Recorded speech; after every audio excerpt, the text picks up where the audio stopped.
Pemirsa, Gunung Antisipasi Potensi Gangguan Keamanan sama Ketertiban Masyarakat atau Kamtibmas di Daluhari, Polres Ogan Ilir ngelaksanakan kegiatan patroli pecah balap liar, pungli sampai premanisme.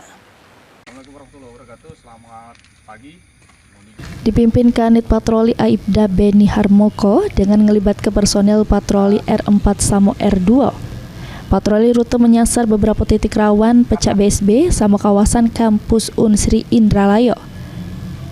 Kasat Samapta Polres Ogan Ilir AKP Sutopo ngungkap patroli fokus ke pencegahan tindak kejahatan jalanan, 3C, curas curanmor, balap liar, pungli, premanisme, sama gangguan Kamtibmas lainnya. Patroli perintis presisi bertujuan ngenjuk rasa aman sama nyaman ke masyarakat, serta memastikan situasi Kamtibmas di wilayah hukum Polres Ogan Ilir tetap kondusif.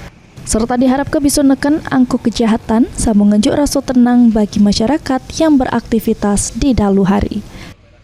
Ahmad Romawi, PAL TV.